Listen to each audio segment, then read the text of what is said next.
Hello and welcome to the sixth week of CSCI 1100. This week we are covering internet resources and research papers.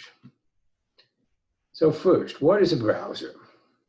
Well, that's like Chrome, Firefox, Microsoft Edge, Apple Safari, Oracle, those kind of things. Those are browsers. What they do is they allow you to search and navigate the internet and bring up and render web pages.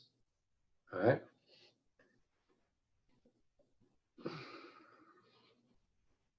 So let me pop up Chrome here because that's what we're going to use. Web browser applications are designed with tools that allow efficient surfing. Okay. Things like backwards and forward buttons, bookmarks, your address bar here and here. All right. That's also your search bar, if you're wondering, and other things that you can use and we'll go into. You also have the house button, which will always take you back to your homepage, which in this case is the Google search page, as I've said. All right. Now, bookmarks. A bookmark is just a shortcut, like this. Okay. So I have one for Fox Sports, ESPN, and NCAA.com. And I would click on these, and they will take me to those web pages. The way you set that bookmark in Chrome, you just come up and click that star. And you put in a name, for instance, test. That's the folder it'll go into. If you hit more, it gives you a better navigation layout to decide what folder you want it to go into. You can create a new folder, and then you click save, and it'll save that into that folder. And then you can click it and go to that website. Now, let's say I want to go to ESPN. I just click it and I go there. That's simple. Because Kansas State is beating Oklahoma, or has beaten Oklahoma, actually.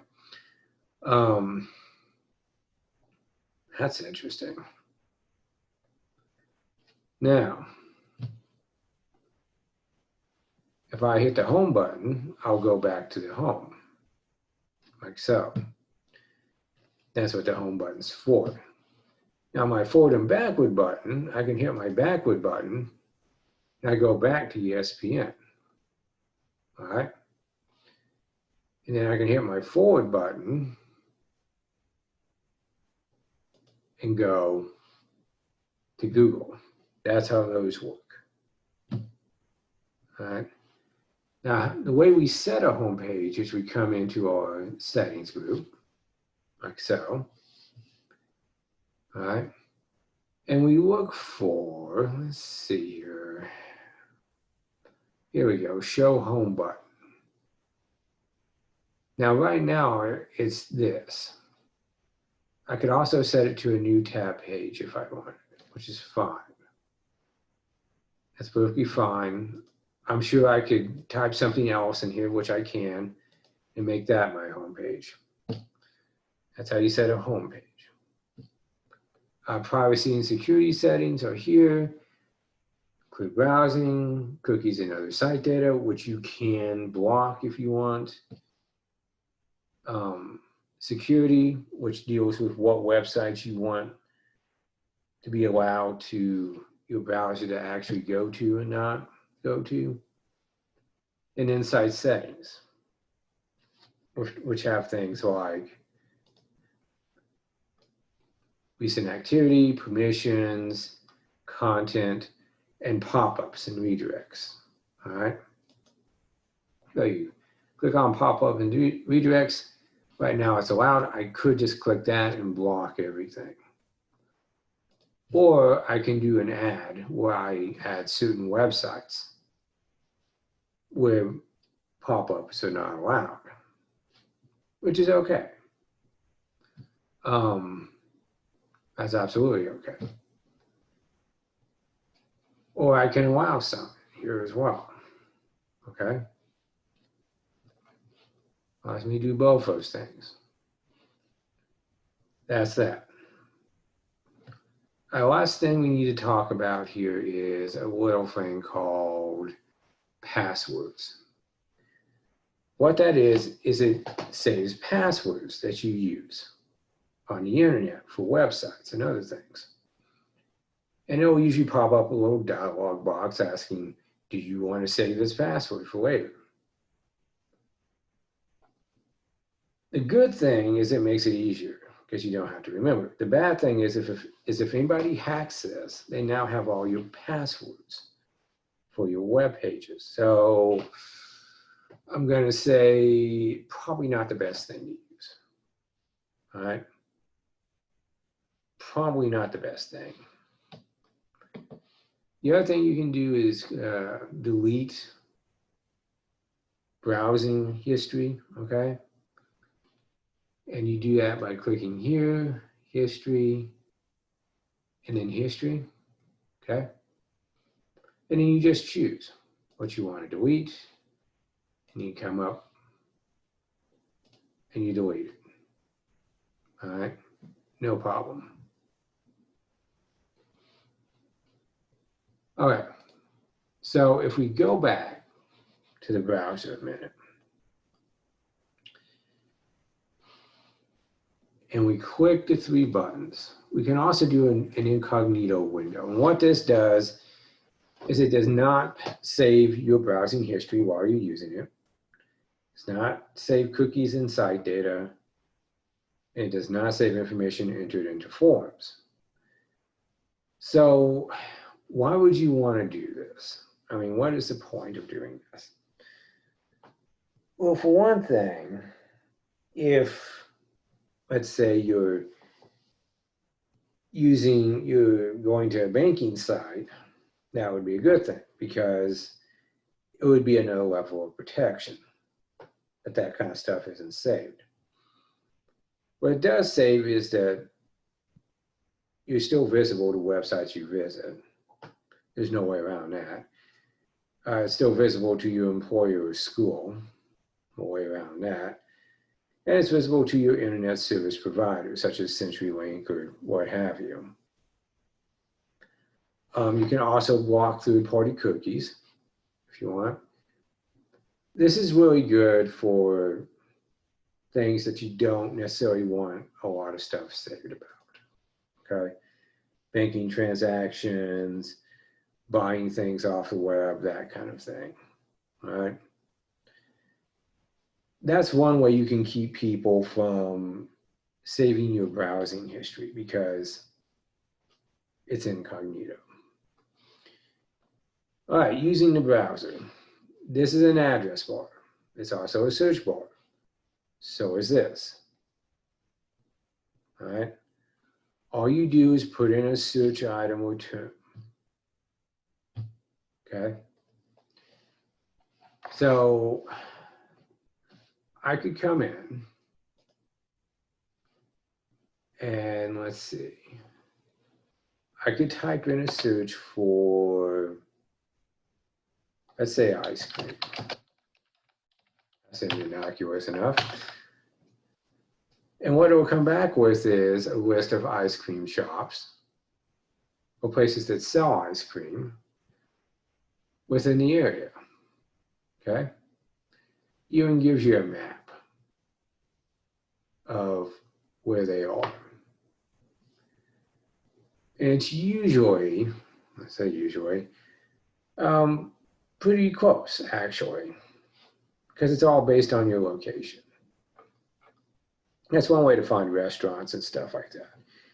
You can also find web pages that you're looking for that are about a certain topic.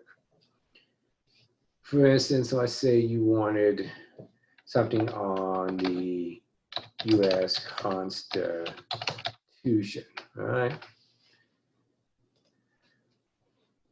Well, here you go. Now you have several websites on the US Constitution that you can look at.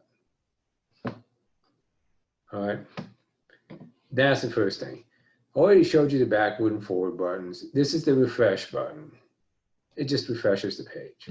That's all it does. You can click it again while it's still running to stop it. I can come over here to the three dots and click print and print the page. This is where your printer will be. You can choose what pages you want to print, or you can print them all. How many copies, portrait, black and white. Sometimes your printer will have more settings that you can choose from, right? It all depends on the printer. Now, one concept that we have to get clear is the tab browser concept, which is if I take this and I pull it down like so, okay? Remember that tab used to be up here, but I pulled it and then it became its own browser with its tab.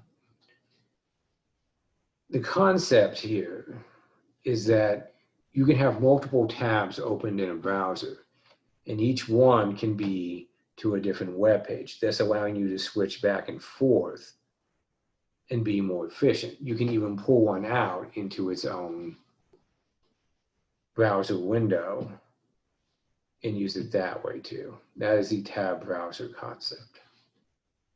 Let me just close that. Okay.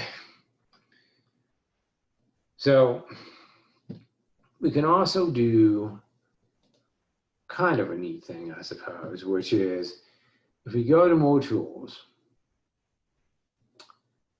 and we show, let's see here. I believe it's developer tools. This will show you a couple things. One is it shows you a little bit about the structure of the page, okay? Which is cool. That's always a cool thing.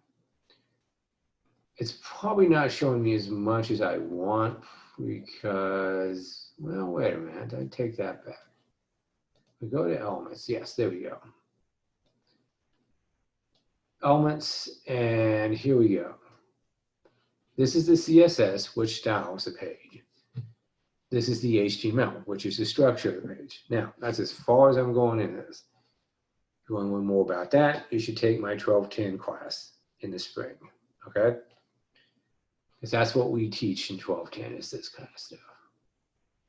But that just shows you what's behind it. Now, how do we save an image on the web? Let's say I want, as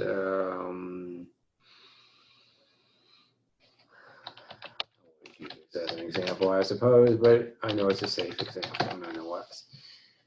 The Scottish Castle. And I click images. Now here's a tricky thing, right? We don't want to download something that's copywritten. That just wouldn't work. It wouldn't be right for us to do that.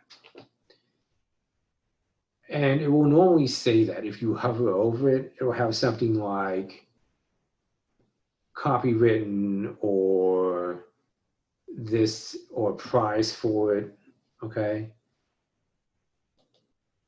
If you don't find anything there,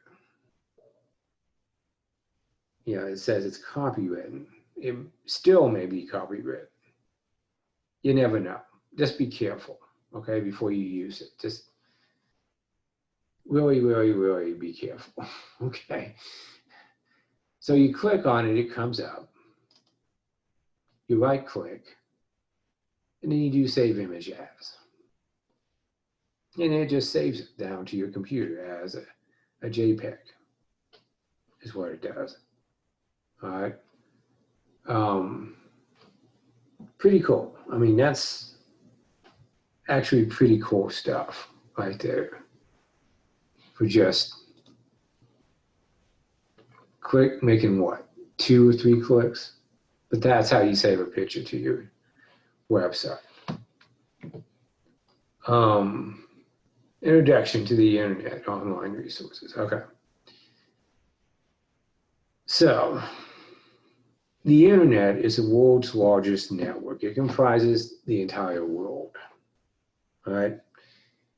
www is a technology that is used on the internet in order to surf the internet.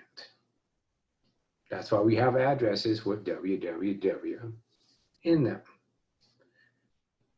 Internet browsers, they're for navigating the web or the internet, rendering web pages, buying things, carrying out tasks on the internet. All right. A URL, which is also called a Uniform Resource Locator. That's the internet address.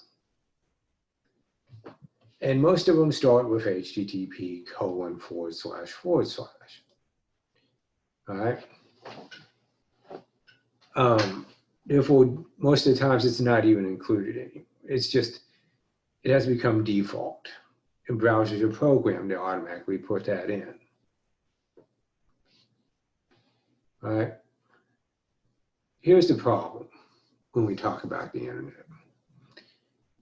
The internet is a huge space. It is a space of things. And we talked about this a little when we talked about security, which was we hook everything to the internet now. Computers, laptops, phones, tablets, vending machines, checkout counters, right?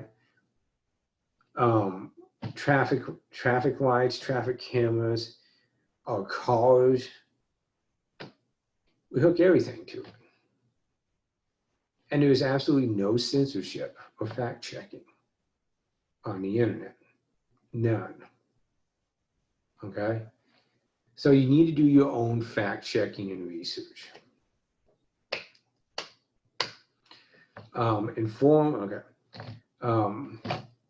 I've said this before when we were talking about security. I'll say it again. When you're at ETSU or when you're using another organization's internet, don't go anywhere that you wouldn't want your mother seeing you go. Okay?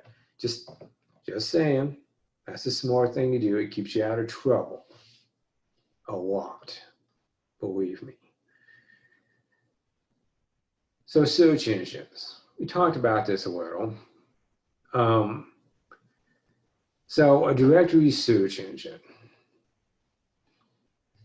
is a search engine that's based off a directory of web pages. Okay? An index search engine is a search engine. Here, let me just type this in. This might be more helpful. Index search engine.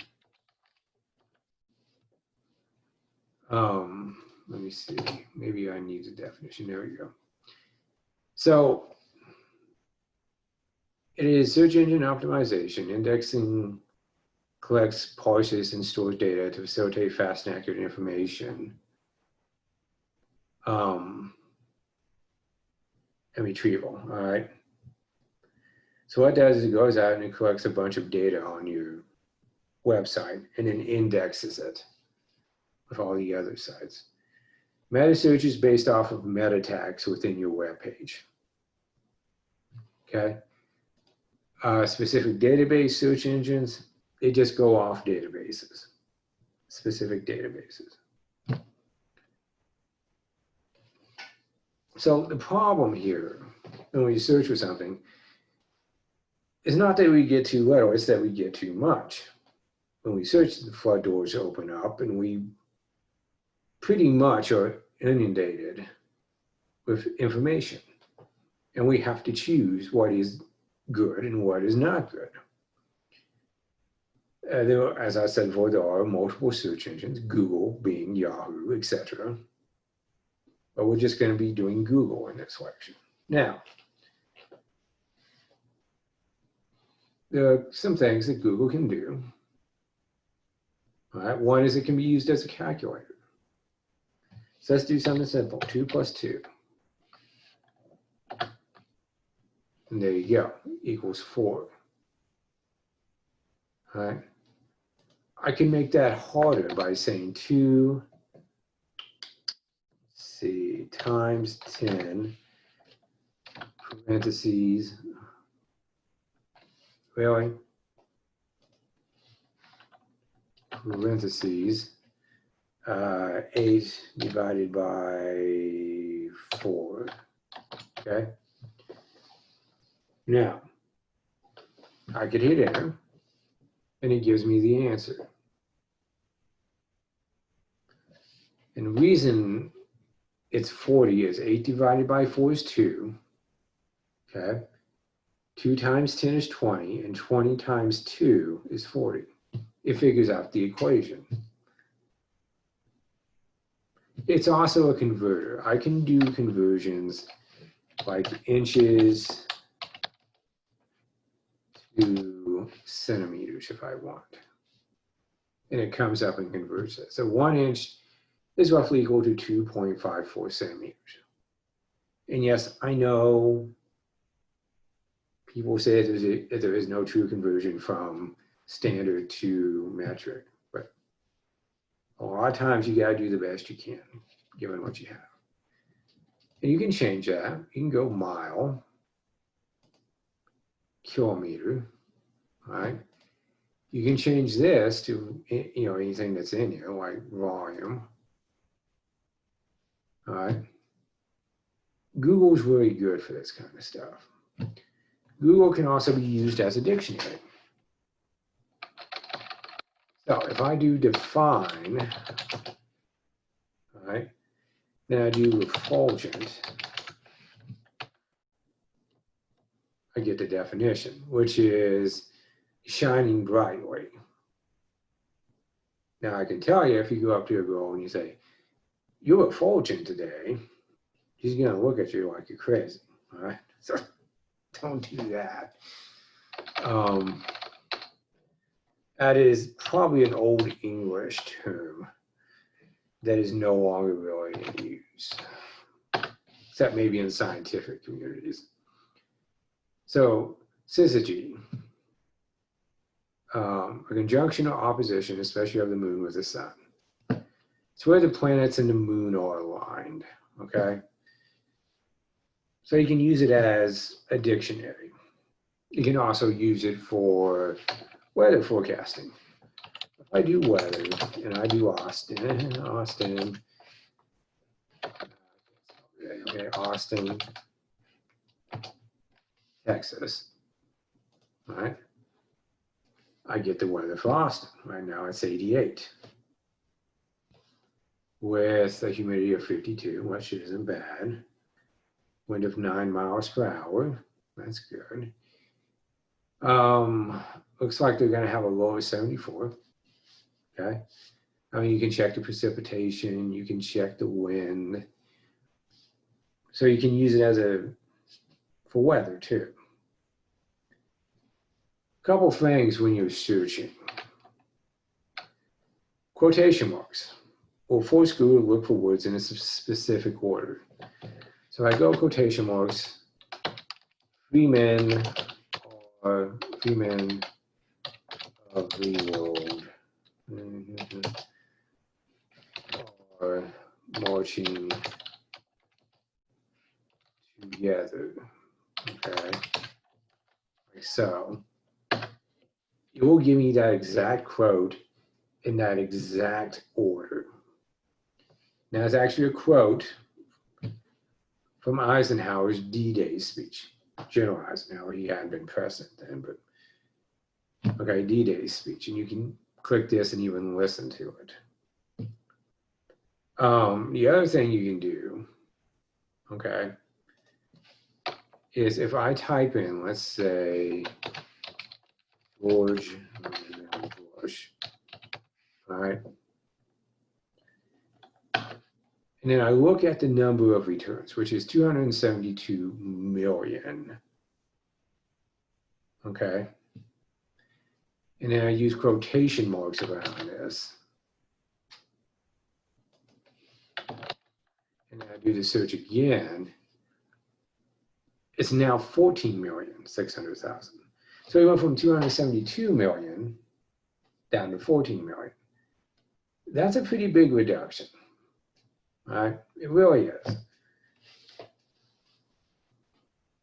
couple other things about Google. Okay, so Google Scholar.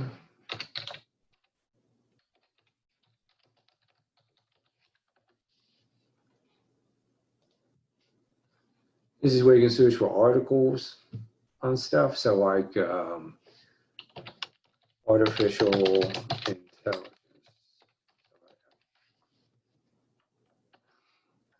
And it'll give you peer-reviewed articles on that, okay? That's one way you can find them. You can also search for case law, all right? Which would be like legal stuff, if that's your field, and that's perfectly fine. We can also do Google Maps. Now this is gonna be interesting, because probably just about everybody's used Google Maps. But here we are, okay?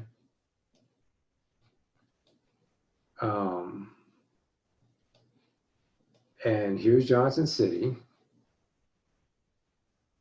right there. If I come down here and hit satellite, it gives me a satellite view, meaning actual pictures. So if I continue to zoom in, there's ETSU. All right, there's the mini dome. There's the Millennium Center. Okay, not a bad thing. Helps you. It can help you find your way around. One thing is these pictures are old, and I know they're old because if you look here, the stadium is not there. So this is an old picture, but it's not that old because the parking garage and this new water here.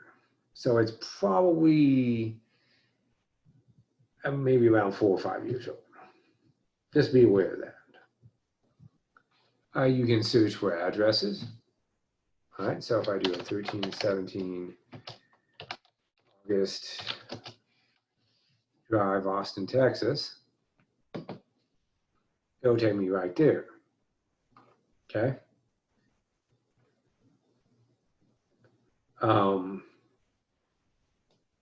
I used to live in Austin. That's why I'm using Austin. And this is actually the house I used to live in. All right.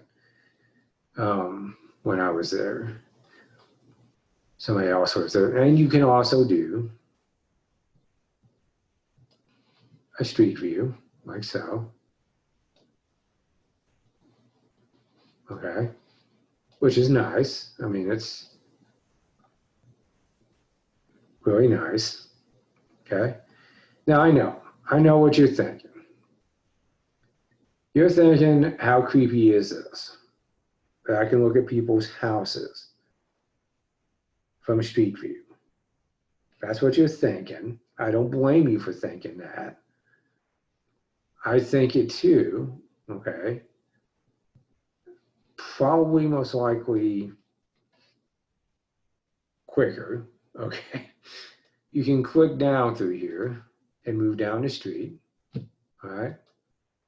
No big thing there, all right?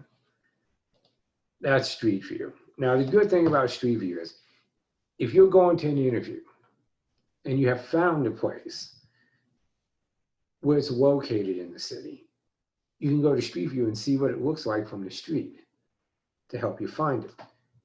That's why they do street view, all right? Now, you may have noticed, okay, license plates are blurred out. And that's because Google got sued and were forced to do that. There is some privacy. There's also been court cases where the court has ruled that so long as you can see it from the street, it's fair game for Google, right? So what's the takeaway here? The takeaway is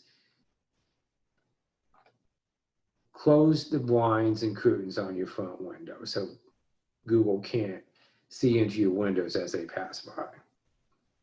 All right, that's the takeaway. that's really the takeaway here. I'm serious about that. Because that's what's really going to be the defining thing. All right. And I'm telling you that just as kind of a good tip, nothing more than that. All right. So Google Earth. All right. Now Google Earth is kind of like Google Maps, except it's more 3D than Google Maps is. Okay. They started this about, I don't know, it's back in 2011, 2010, I think. And the idea is you have the Earth, and then you just zoom in wherever you want. You know, doesn't this make it easy for people to find things like, oh, say the White House, Congress? We make it so easy sometimes, I tell you. Now, if I hit 3D, it does that, right? Which is nice, because it kind of gives you a 3D view, which helps you find your way around. I mean, that's nice, I think. All right. That's an old picture too, actually, because again, the stadium's not there. The new Performing Arts Center isn't there. Let's see, Google Trends. Yes, Google Trends.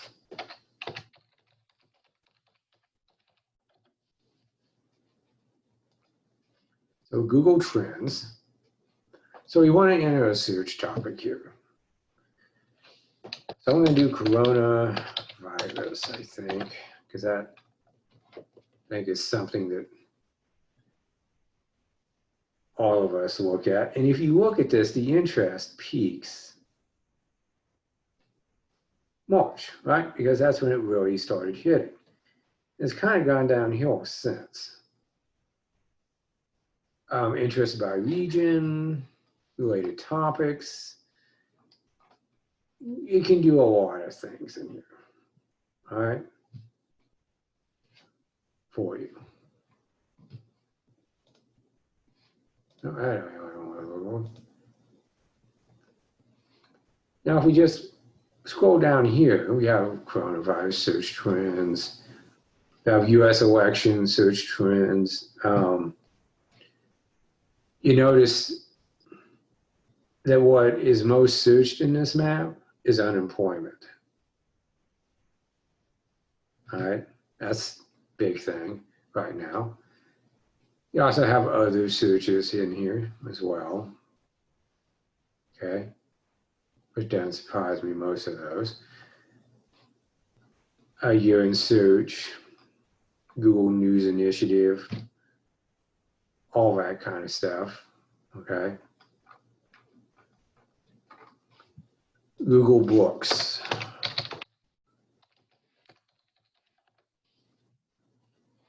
So Google Books allows you to search for books. So if I put in something like The Hobbit, it brings up The Hobbit.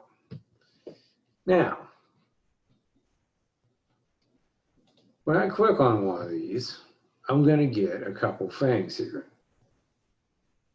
One's going to be a preview for 6 pages, probably, or something like that, of the book. All right. But it's not going to let me do it forever, I don't think.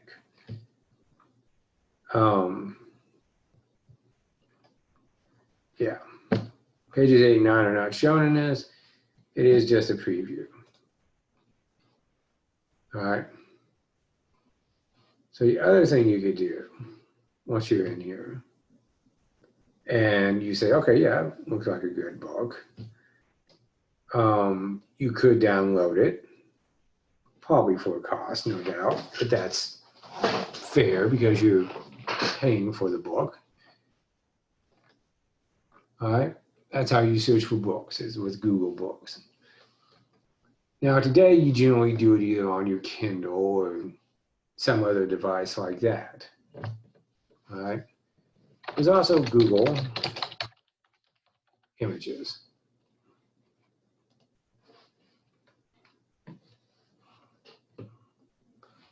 And this is it. And all you do is you can pull a picture in like so, okay, from a file. Let's say pictures.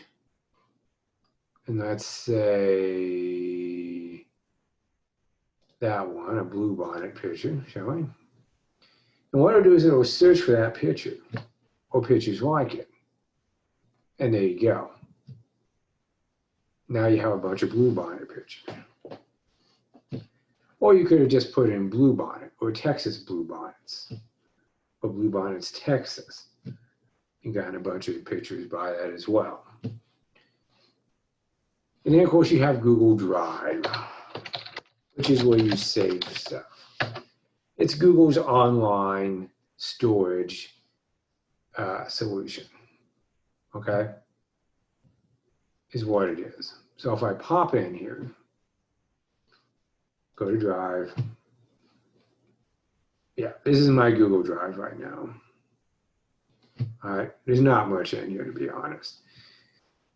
I don't keep much in here, but yeah, that's my Google Drive. You get 15 gigabytes to use. I got 2.6 gigabytes used up as it is, so no problem there.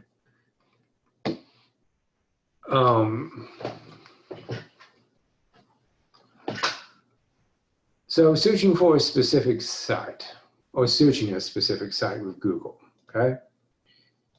If I come in and I do computer labs, let me think, it's not quite right. Wait. Computer labs, and then I do site, www.etsu.edu. What this will do is it will search ETSU's website for computer labs. And there you go. Everything it returns is from the ETSU website, including Open Computer Labs. Google can also be case sensitive. So if I search for Apple computer, okay, well, it'll give me pages with lowercase Apple computer and uppercase Apple computer, and even pages where everything is uppercase. Apple computer is completely uppercase. All right. However, if I search for Bill Gates, all right, so Bill, it will only give me that exact wording of Bill Gates, and that's it. All right.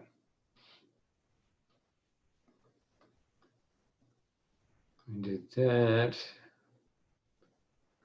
One last thing about search engines. Not all search engines are created equally. So you kind of have to find your favorite. I like Chrome. That's what I've been using for years. If you like Safari or Firefox or Opera, that's fine. If you like Edge, that's fine. It's just that some do it better than others, is all. All right. Bing is nice too. All right, so the Sherrod Library site. If we go to the homepage, ETSU's homepage, there you go. And then we come down It should be here. Let's see, arts, academics, libraries. Yes, we click on libraries. And then we come in, okay, and we do a plus on the libraries, and we click on the Charles C. Sherrod Libraries. The archives of Appalachia are actually in the Charles C. Sherrod Library. College of Medicine is over on the VA campus, all right? And the online catalog is just an online catalog. So you click on that, and now we're here. Now, first, top databases, right? So if we view all databases, come on, here we go. There is a database for every field you could possibly take at ETSU or anywhere else for that matter. So let's say I want a computer one. That would be like ACM, digital, all right? Library, Association for Computing Machinery. I click on that. I have to log in, of course. I'm off campus. Yay in heaven. Okay. And there it is. These are free. They're paid for through your tuition, so they're free. And you just search. So if I do artificial intelligence, okay, it gives me papers about artificial intelligence, which is cool. Now, this is interesting because we can click on one of these, and there's an abstract, there's references, there's index, there's terms. I don't think this is an actual article. It's just a abstract, which is just exactly what you think it is, okay? Although it does have pages 1 of 9. So if I hit next, oh, I see, never mind.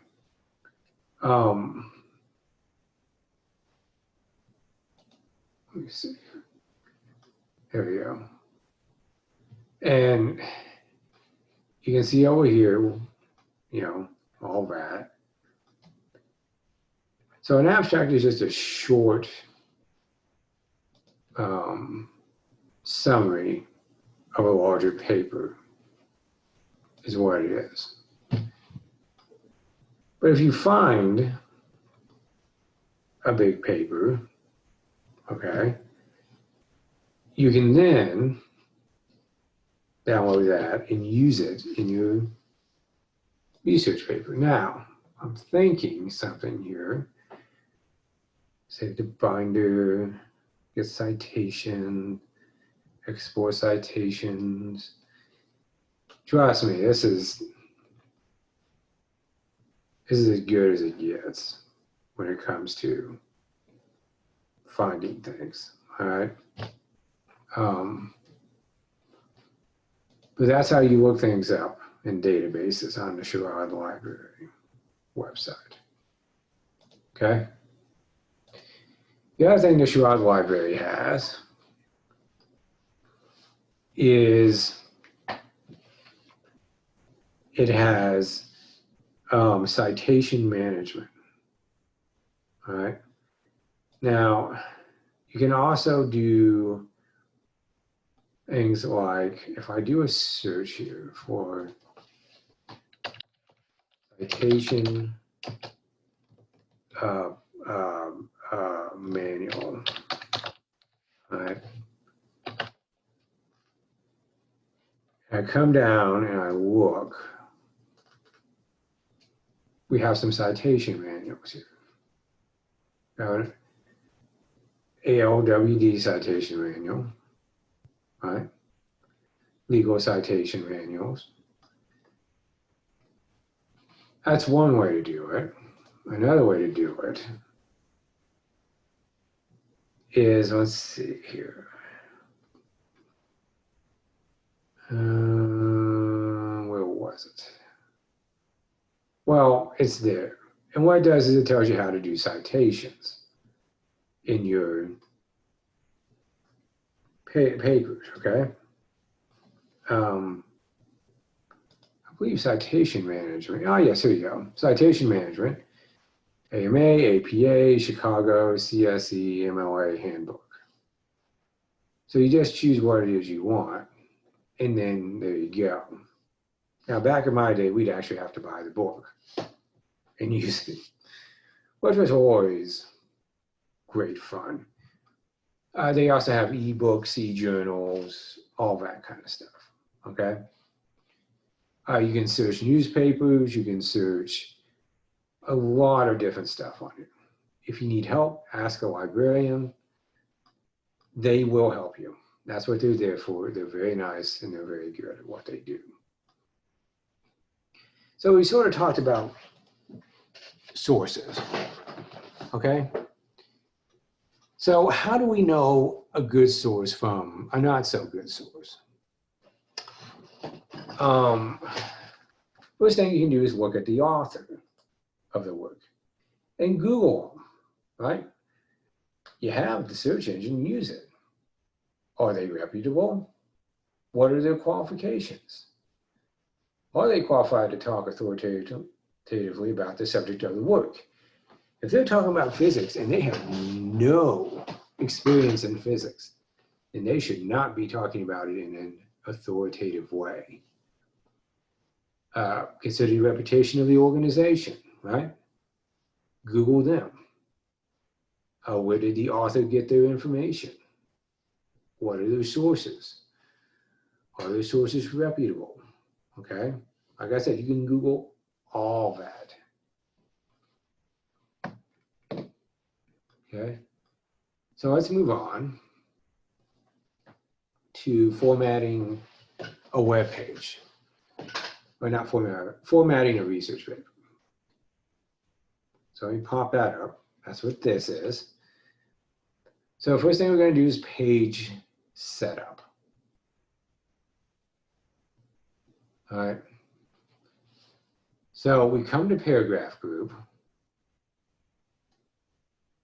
And this is line spacing.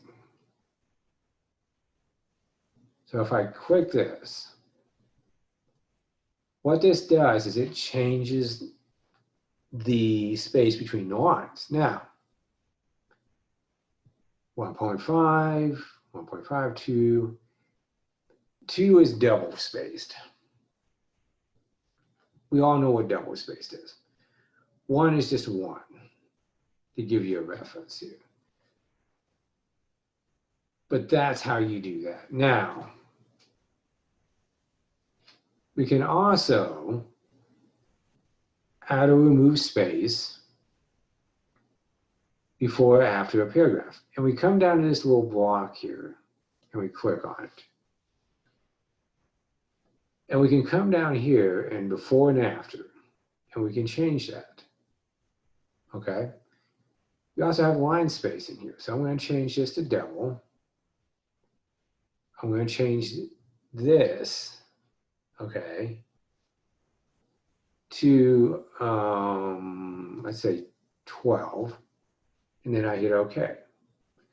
Now, the thing is, since I didn't have anything else chosen, only the first paragraph was done. So if I come in, I can do the rest just by doing this, and now we're even. Everything looks the same, and it's more readable. A lot of the formatting you do in research papers is to make it more readable, make it easier to use for your professors. So, how do we add headers and footers in here? Insert tab, all right, header and footer group, And then we can just add a header footer. Okay, however we want. So if I click,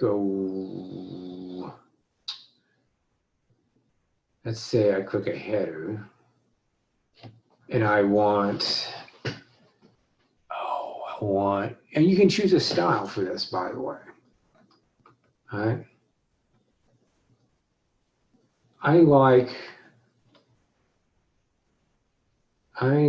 the Austin style, actually, is what I like.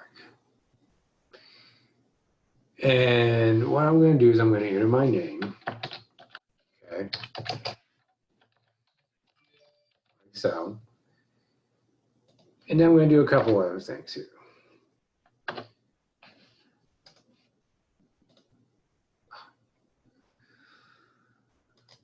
Let me do something here.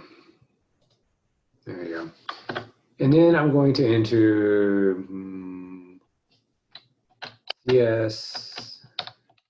CI 1100 dash 1100 dash 9. Okay.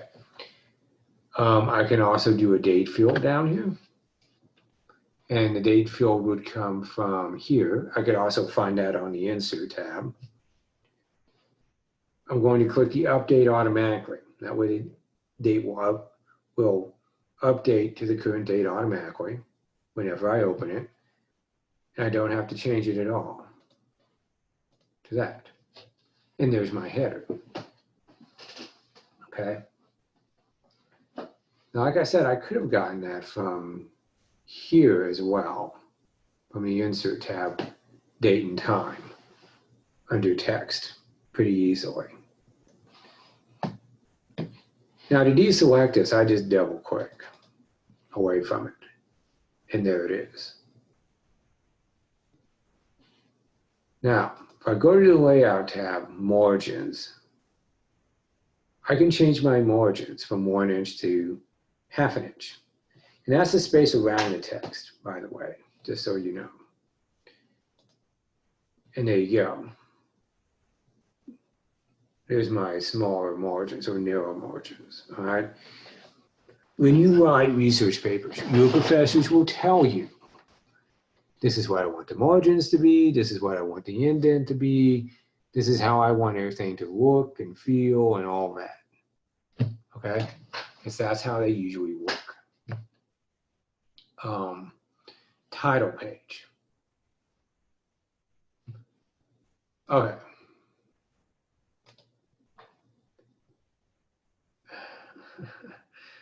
Here's what we got to do.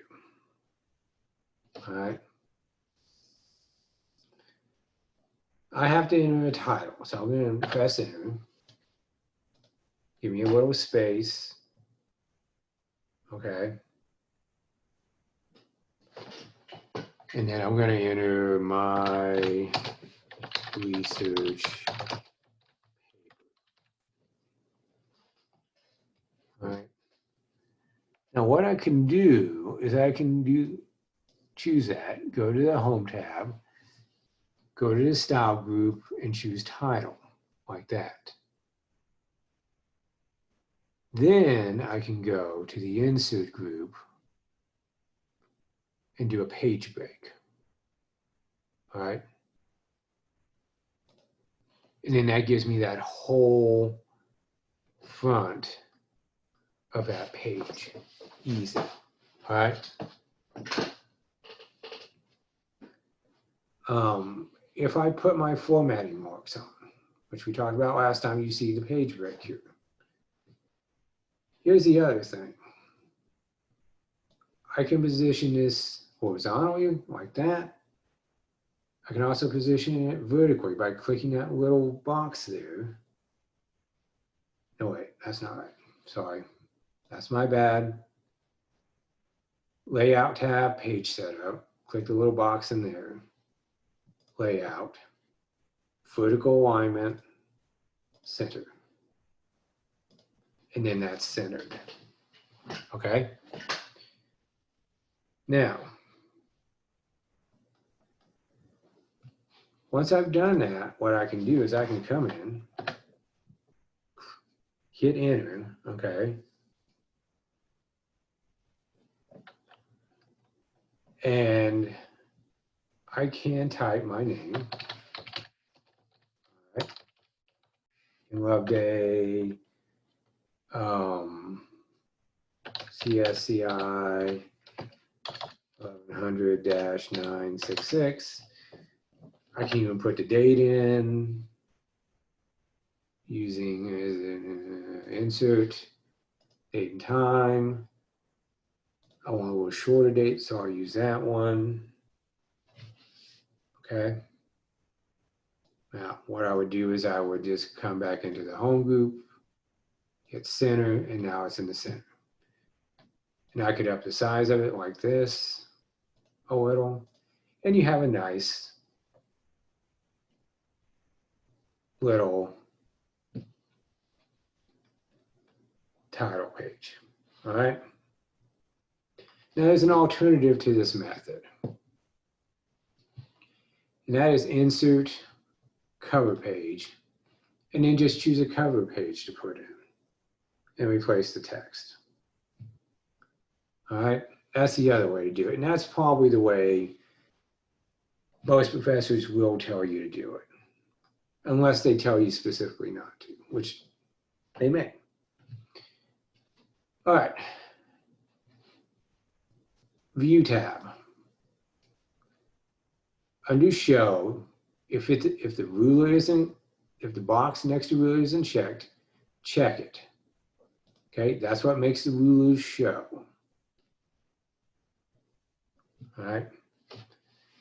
Now, what rulers do is if I choose all my text here, okay, all my text, and I pull that top line over, it indents that first line of the paragraph to 1 inch. It just moves that first line, nothing else. I grab that bottom pyramid and pull it over, okay. It indents the rest of the paragraph, but just that. It will not touch that first line. If, on the other hand, let me just put this back, I grab the square, it indents everything, as you can see. So that's the difference between those three things.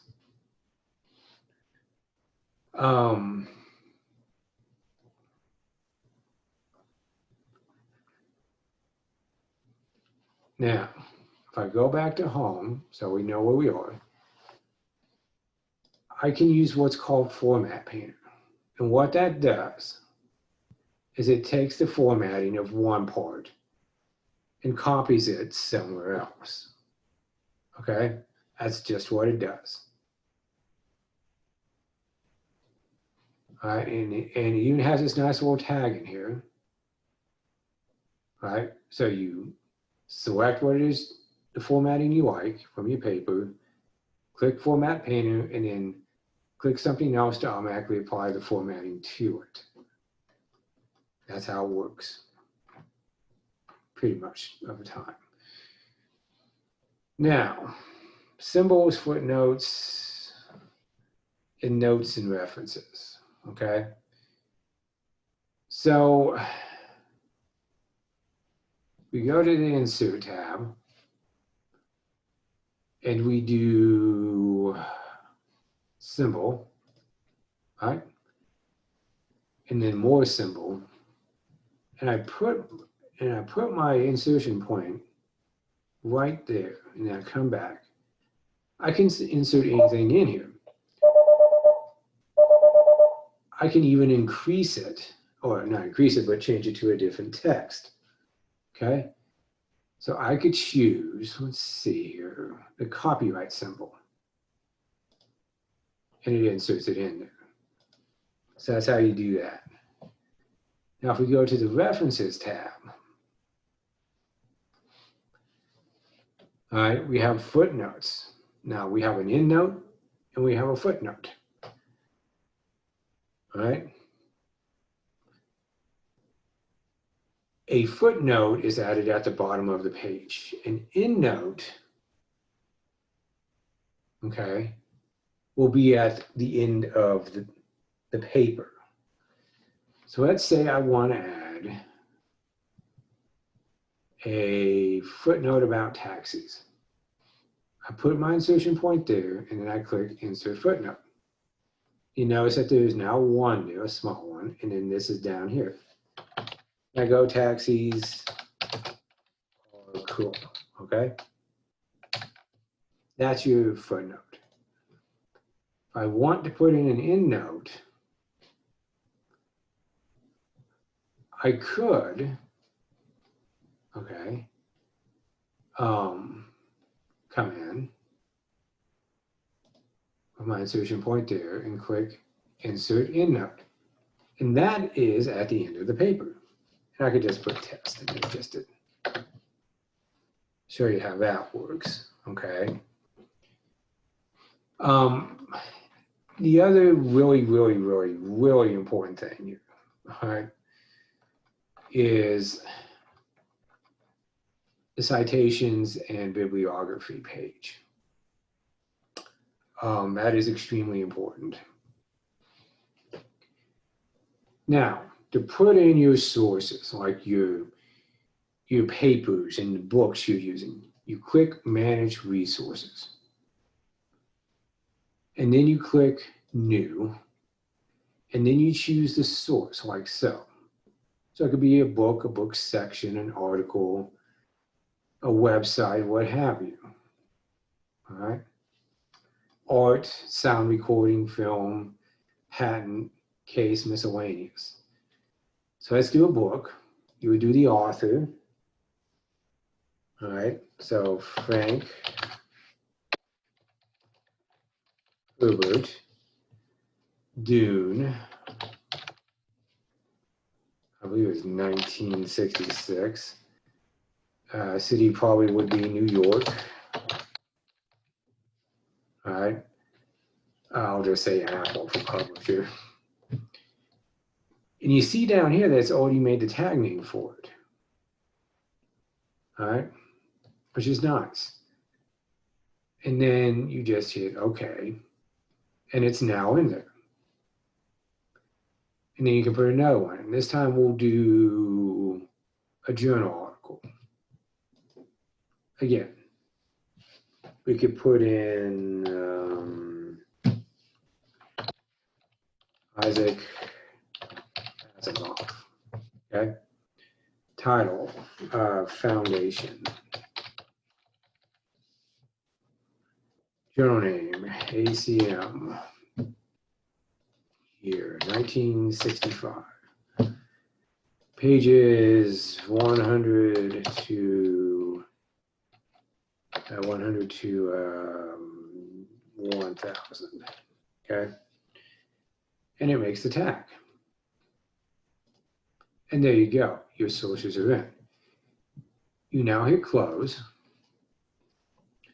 You can choose your style here, whatever that may be. I want Chicago, so I'm going to choose Chicago style. And then to insert it, we would just choose where we want to insert it. Let's say we want to insert it there. Insert citation. And then we just choose the one we want to insert. And it inserts it automatically.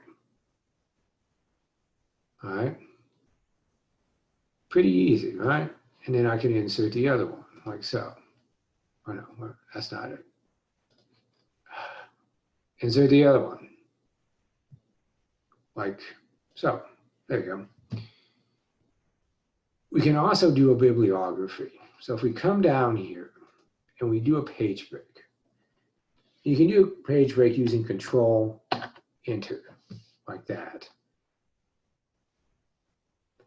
And then you do, in the citations and bibliography group, bibliography, I'm going to do works cited.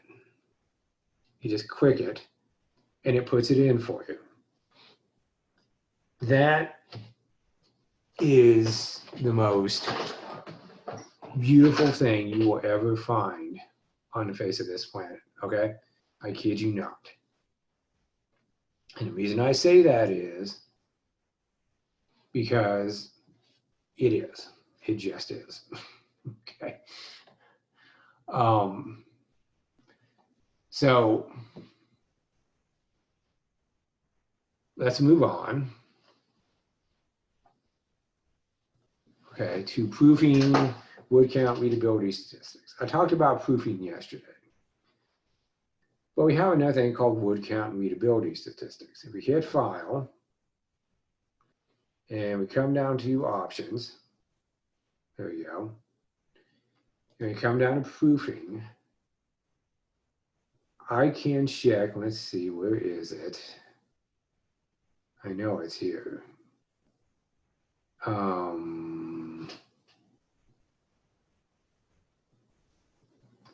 Show readability statistics. You check that, okay. You come up to the top of your paper. You go to Review. You do spelling and grammar.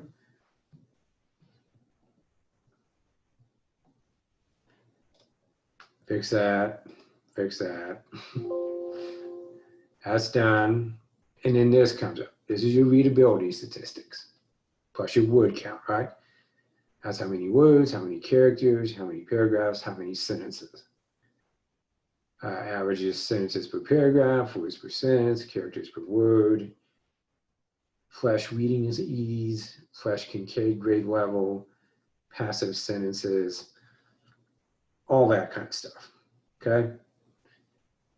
That will help you in a couple ways. One is, some teachers will say, I want you to have this many words at least in there. So you need to keep track of the word count, all right? This also helps you see if you're writing on the right level. This is written on a 15.6 grade level, which is college level. So that's doing good. So it helps in those ways. All right. Watermarks. I think I showed this to you last time. I will, however, show it to you again. Design tab, watermark. You have your built-in ones, right? Confidential, do not copy, draft. You can also do custom watermarks, like so. You can do a picture. If you do a picture, uncheck washout. That way you can see it. You can do a custom text watermark, right? You can type anything in there you want. So I could do test. I can change the color to whatever I want. So I could do a purple. I can change the font to whatever I want, the size, and the language. And then I hit apply. All right. And there's my watermark. So why use a watermark? It's for you as well as other people. You can put things in there like draft 1 so that you know that that's your first draft. That's an easy way to do that. You can also put your name on it so people know it's your name. All right. Watermarks are good for that kind of thing. They really are. Like I said, you can do a picture watermark or whatever, okay? And it looks good. You can also do text like this. Hyperlinks. All right, so a hyperlink. ETSU, right? So all I do is highlight that. I'm going to try and highlight it. Highlight that. Go to Insert. Go to, don't fail me now. Link, there we go. Yeah, click that link. put the address in, which would be www.etsu.edu.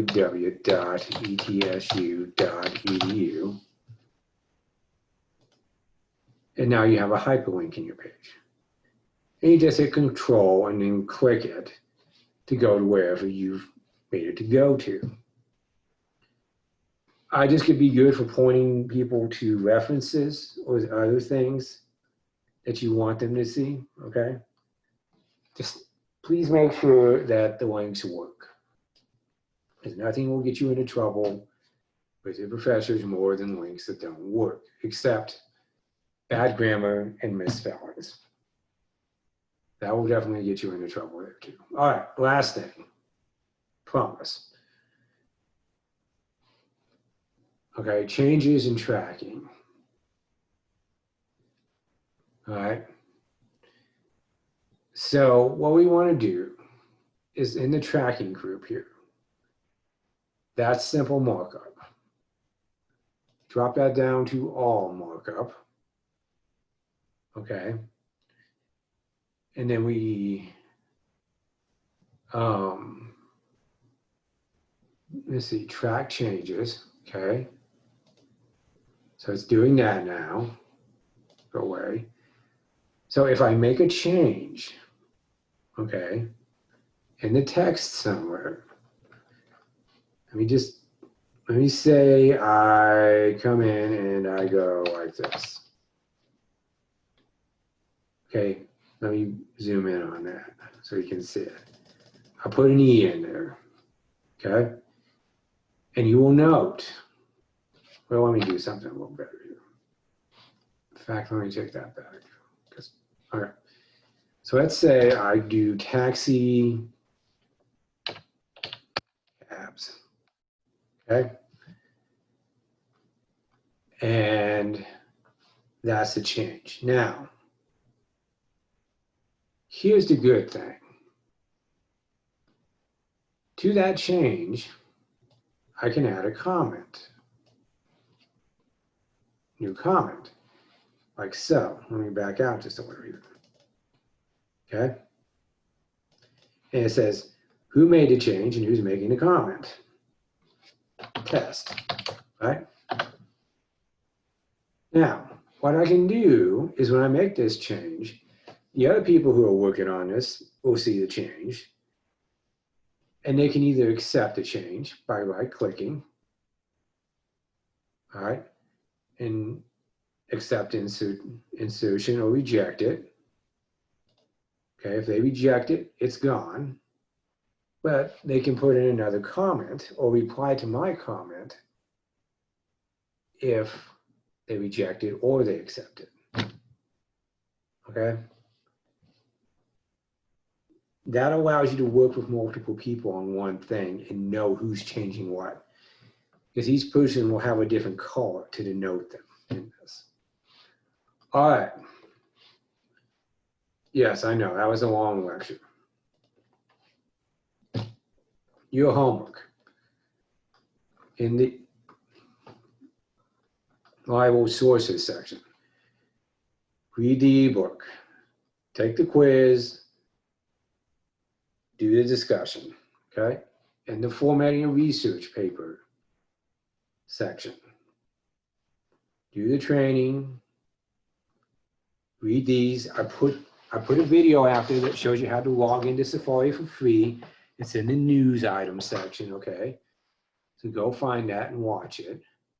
Do the research paper homework, all right? Take the quiz and then do the online research discussion. And you'll be fine, okay? You'll be fine. Okay, so I'm stopping the share and I'm ending the meeting. Thank you for coming and I'll see you next week.